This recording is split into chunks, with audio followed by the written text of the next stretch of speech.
ओम नमो भगवते वासुदेवाय। आप सभी का हमारे YouTube चैनल पर हार्दिक स्वागत है। आज बृहस्पतिवार के दिन सुने जगन्नाथ जी की पौराणिक कथा। एक गांव में एक ब्राह्मण रहता था। उसका नाम था दुर्बले। वह बहुत धनवान था और उसे अपनी धन संपदा पर घमंड था। एक दिन उसने सोचा कि जगन्नाथ भगवान का ब्रह्म भोज किया जाए। ऐसा सोचकर उसने ब्राह्मणों को न्योता भेज दिया। वह अभिमानी तो था ही, इसलिए जगन्नाथ जी का नाम नहीं लेता था। जो कोई उससे पूछता कि दुर्बले तुम्हारे यहाँ क्या है, तो दुर्बले कहता कि ब्रह्म भोज है। ये न कहता कि जगन्नाथ जी का ब्रह्म भोज है। जब जगन्नाथ जी ने ये देखा कि ब्राह्मण मेरा नाम नहीं लेता, तो उन्होंने ब्राह्मण का रूप धारण कर लिया। दुर्बले जहाँ कहीं न्योता देने जाता, जगन्नाथ जी ब्राह्मण के रूप में पहुंच जाते और दुर्बले को चिढ़ाने के लिए पूछते कि तुम्हारे यहाँ क्या है। पर दुर्बले हमेशा यही कहता कि ब्रह्म भोज है। ब्राह्मण के बार बार पूछने पर दुर्बले ने खींच कर जवाब दिया, 50 बार कह दिया, ब्रह्म भोज ब्रह्म भोज ब्रह्म भोज है। इससे ज्यादा आपको क्या लेना देना है। आप चले जाएं मेरे सामने से और फिर ये सवाल न पूछें। ब्राह्मण के रूप में जगन्नाथ स्वामी चले गए। ब्रह्मभोज का दिन आया। देश देश से ब्राह्मण, कुदुआ, कंगला सब टूट पड़े। दुर्बले ने सभी ब्राह्मणों के पैर धोए, उनको यथास्थान आसनों पर बिठाया। लोगों के सामने पत्तलें पड़ने लगीं। परोसना शुरू हुआ। जगन्नाथ स्वामी की माया, सभी पूरियां पत्ते हो गईं। दूध, दही, खीर, साग, भाजी इत्यादि कीचा कांदो हो गया।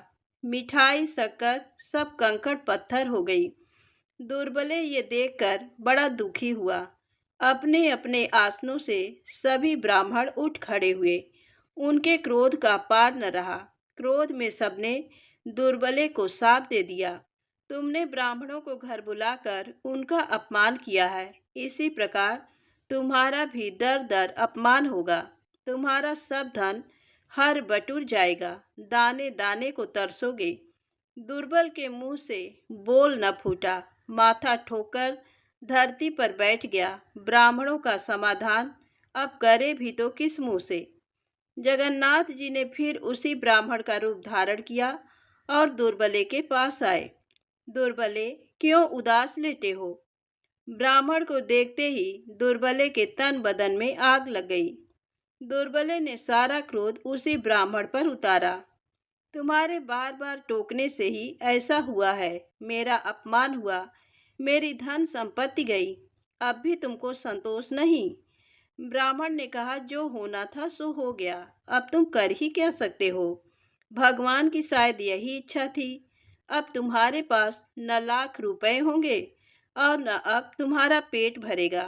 ब्राह्मण हो, भिक्षा मांगकर पेट पालो।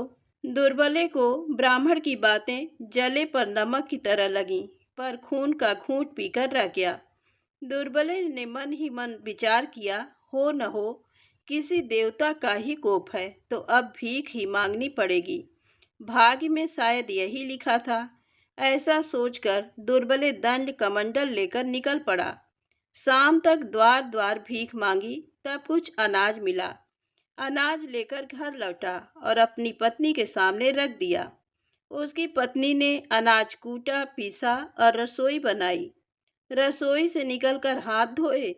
ब्राह्मणी जब दुर्बले के लिए भोजन परोसने लगी तो देखा कि एक रोटी और एक अग्रासन ही बचा है। अब वह क्या करे। मन मारकर उसने एक रोटी दुर्बले के सामने परोस दी और अग्रासन बच्चों को दे दिया। एक ही रोटी पाकर दुर्बले बोला, अरे मैंने तो काफी अनाज इकट्ठा किया था और तुम केवल एक ही रोटी दे रही हो। और तुमने रोटियां भी कम नहीं बनाई थी। क्या हुई सब रोटियां? दुर्बले की पत्नी ने कहा, मेरे पास तो जो कुछ है वह इतना ही है। दुर्बले को शक हुआ कि उनकी पत्नी झूठ बोलती है। उसने जरूर रोटियां बचाकर रखे हैं। दूसरे दिन दुर्बले ने रसोई पकाते समय छिप कर देखा। उसकी पत्नी ने बहुत सी रोटियां बनाई, पर रसोई से निकलने के बाद केवल एक रोटी और अग्रासन बचा। दुर्बले ने अपनी पत्नी से कहा, मैंने सब छिपकर देखा है, एक रोटी और अग्रासन बचता है, तुम क्या खाती हो?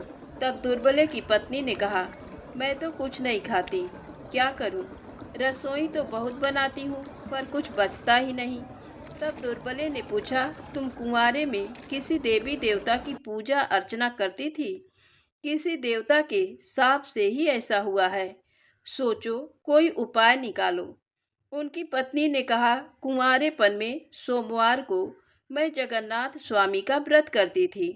दुर्बले ने पूछा, क्यों छोड़ दिया? उसने कहा, मुझे संकोच होता था, आप क्या कहेंगे?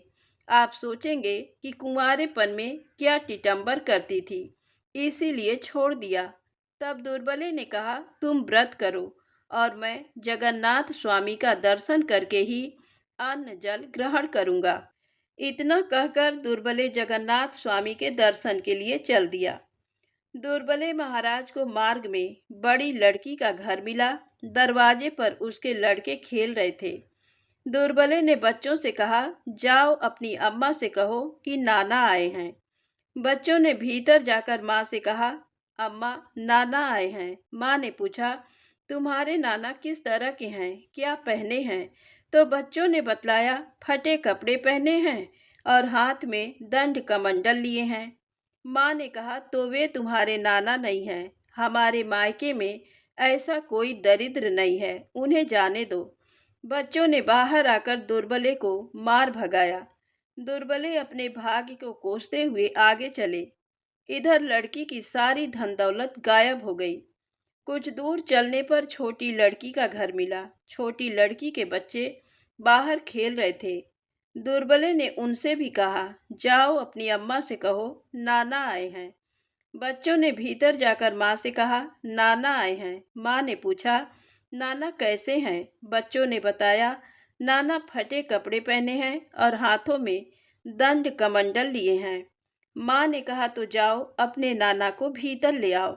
दुर्बले भीतर आकर अपनी छोटी लड़की से बड़े प्रेम पूर्वक मिले। उन्होंने लड़की से कहा, मैं जगन्नाथ स्वामी की कथा कहता हूँ, तुम सुनो। कथा सुनाकर ही मैं पानी पीऊंगा। वह छोटी लड़की बड़ी गरीब थी। उसके घर में पूजा के लिए कोई सामान भी नहीं था। वह अपने एक बच्चे को लेकर बनिए के घर पहुंची और उसे गिरवी रखकर पूजा का सामान लाई। दुर्बले ने बड़ी भक्ति से पूजा की और बड़े प्रेम से कथा कही। कथा कहकर जलपान किया और नैवेद्य का बचा हुआ सामान ढक कर रख दिया। दुर्बले आगे चले। जब छोटी लड़की का पति आया तो उसने अपने पति को जगन्नाथ स्वामी का प्रसाद देने के लिए नैवेद्य की पिटारी खोली तो देखते ही दंग रह गई। नैवेद्य की जगह सोना चांदी।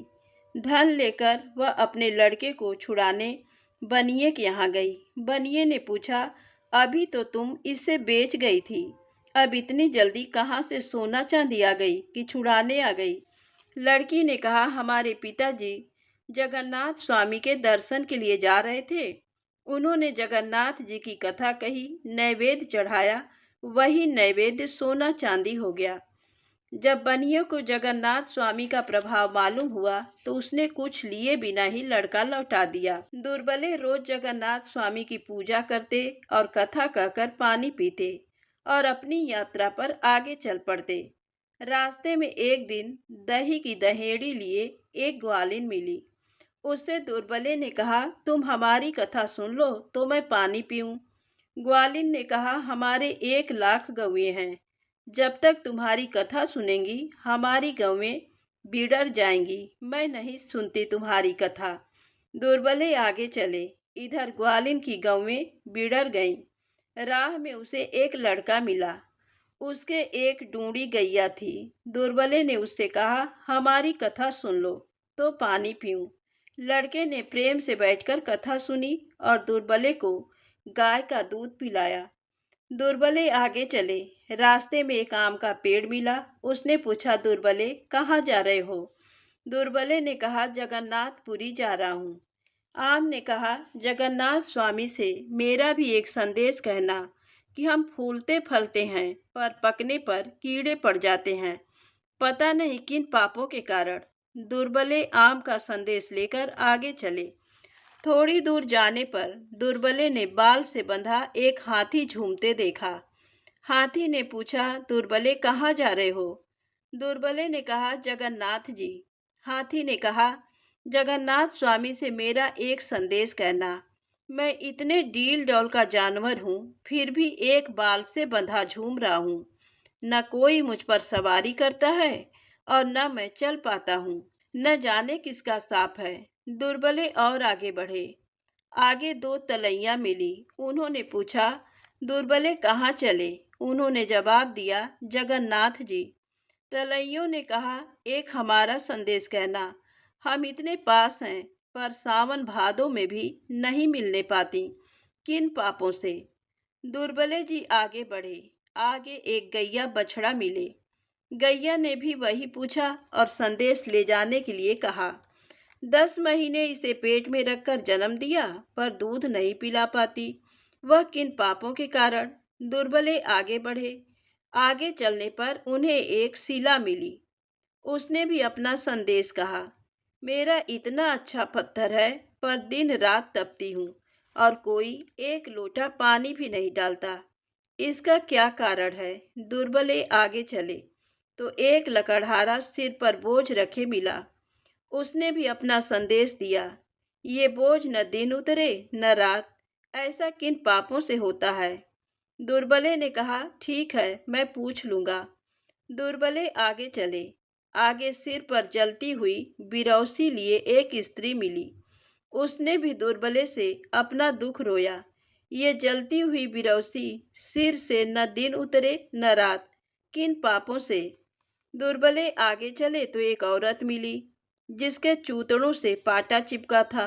उसने भी अपनी मुसीबत बताई और जगन्नाथ स्वामी से पूछवाया कि ऐसा किन पापों से है। आगे चले तो एक औरत मिली, जिसका कुबड़ आसमान में लगा था और मुंह जमीन में। उसने भी दुर्बले से कहा, मेरा संदेश कहना कि मैं न दिन सीधी हो पाती हूँ न रात। ऐसा किन पापों से? दुर्बले ने कहा, जरूर पूछ लूंगा। इन सब लोगों के संदेश लेकर दुर्बले महाराज चलते चलते एक दिन जगन्नाथपुरी पहुँचे। जगन्नाथपुरी पहुँचने को तो पहुँच गए, पर मंदिर कहीं भी दिखाई न दिया। दुर्बले जब पुरी में भटक रहे थे, तब जगन्नाथ जी फिर उसी ब्राह्मण के वेश में मिले और पूछने लगे, दुर्बले कहाँ जा रहे हो? दुर्बले ने झुंझला कर कहा, तो तुम यहाँ भी आ पहुँचे मुझे परेशान करने को? ब्राह्मण ने कहा, दुर्बले तुम्हारा निश्चय बड़ा अटल मालूम देता है। अच्छा, आंखें बंद करो, तुम्हें जगन्नाथ जी यहीं पर मिलेंगे। दुर्बले ने आंखें मूंद ली। आंखें बंद करते ही दुर्बले के चारों ओर पल भर में पूरी बस गई। बाग बगीचा लग गए। सामने मंदिर दिखाई देने लगा। भीतर जाकर जगन्नाथ स्वामी के दर्शन किए। दुर्बले कुछ दिन वहां रहे। एक दिन जगन्नाथ स्वामी ने दुर्बले से कहा, अब तुम घर जाओ, नहीं तो सब लोग यही कहेंगे कि दुर्बले जगन्नाथ जी के दर्शन करने गए थे, पर वहीं मर मिटे। दुर्बले ने कहा, अब मैं आपके चरणों को छोड़कर कहाँ जाऊंगा? यहाँ मुझे सभी प्रकार का सुख है। अब जंजाल में क्यों फंसूं? जगन्नाथ जी ने कहा, नहीं नहीं, अब तुम घर जाकर अपनी गृहस्थी संभालो। दुर्बले ने जब देखा कि अब वापस जाना ही पड़ेगा, तो राह में मिलने वालों के संदेशे सुनाए। जगन्नाथ स्वामी ने उसे 5 बेंत दिए और कहा, इन बेंतों को ले जाओ, लोगों को छुआ देना, सबके पाप दूर हो जाएंगे। दुर्बले ब्राह्मण जगन्नाथ स्वामी को प्रणाम करके और बेंत लेकर वापस चल पड़े। रास्ते में कुबड़ी मिली। दुर्बले ने उसे बताया कि तुमने पिछले जन्म अपने पति का निरादर किया था। उससे मुंह घुमा घुमा कर बैठती थी, इसी कारण तुम्हें इस जन्म में कष्ट मिल रहा है। इतना कहकर दुर्बले ने उसके 2 बेंत मार दिए और क्षण भर में उसका कुबड़ ठीक हो गया। दुर्बले आगे चले तो उन्हें वही औरत मिली, जिसके चूतड़ों से पाटा चिपका था। दुर्बले ने उसे बताया, तुमने बड़ों का सम्मान नहीं किया, उनके सामने भी पाटा चढ़ी बैठी रही, इसी से तुम्हारा पाटा चिपका रहता है। दुर्बले ने इस औरत के भी 2 बेंत छुआ दिए और पाटा छूट गया। आगे चलने पर दुर्बले को वही लकड़हारा सिर पर बोझ लादे हुए मिला।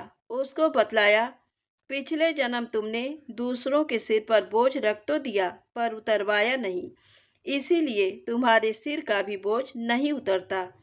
उसके भी दुर्बले ने बेंत छुआए, उसके सिर का बोझ उतर गया। दुर्बले आगे बढ़े, राह में वही गैया मिली। दुर्बले ने उससे कहा, तुम उस जन्म की टोनहिनी हो, दूसरों के बच्चों को बिछुड़ाया, उन्हीं पापों का ये भोग है। उसको भी 2 बेंत मार दिए, वह भी सांप से मुक्त हो गई और उसका बछड़ा रंभाकर दूध पीने लगा। दुर्बले आगे चले तो दोनों तलैया मिली। उसने कहा, तुम उस जन्म की देवरानी जेठानी हो, तुमने बायन कभी ढक कर नहीं दिया, इसीलिए ये वियोग है। ऐसा कहकर दुर्बले ने 5 चुल्लू पानी इस तलैया से उसमें और उससे इसमें डाल दिया।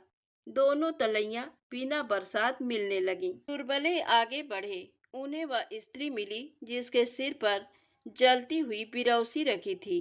उन्होंने उससे कहा, तुमने तवा चूल्हे से नहीं उतारा और रसोई से निकल आई, इसीलिए तुम्हारे सिर पर बिरौसी जला करती है। ऐसा कहकर उसके भी 2 बेंत छुआ दिए, बिरौसी उतर गई। दुर्बले आगे बढ़े, आगे चलने पर शीला मिली। उससे उन्होंने कहा कि तुम उस जन्म की कायस्थ हो, पढ़ तो लिया पर अपनी विद्या किसी को नहीं दी। उसके भी 2 बेंत मार दिए, वह भी शाप मुक्त हो गई। आगे चलने पर दुर्बले को बाल में बंधा हुआ हाथी मिला। उन्होंने कहा, तुम उस जन्म की नाउन हो, तुमने बाल काढ़े पर टूटे बालों को बांधकर नहीं फेंका, इसीलिए बाल में बंधे हो। दुर्बले ने उसे भी पाप मुक्त किया। आगे चलने पर उन्हें वही आम का पेड़ मिला। उन्होंने उसे बताया, तुमने पिछले जन्म खराब फल दान में दिए और अच्छे फल खुद खाए, इसीलिए तुम्हारे फलों में पकने पर कीड़े पड़ जाते हैं। बेंत मारकर उसे भी पाप मुक्त किया। इस प्रकार मार्ग में सबसे मिलते जुलते दुर्बले गांव पहुंचे, पर उनको अपना घर नहीं मिल रहा था। जगन्नाथ स्वामी की कृपा से उनकी झोपड़ी की जगह पर आलीशान महल खड़ा था। झोपड़ी ढूंढते हुए दुर्बल के बोल सुनकर उसकी पत्नी बाहर आ गई, पर दुर्बले को अपनी आंखों पर विश्वास नहीं हुआ। उसकी पत्नी ने बताया कि ये सब जगन्नाथ स्वामी की कृपा से है। वह घर गए, जगन्नाथ स्वामी का ब्रह्म भोज किया। सब लोग आए। उसी ब्राह्मण के वेश में जगन्नाथ स्वामी फिर आए।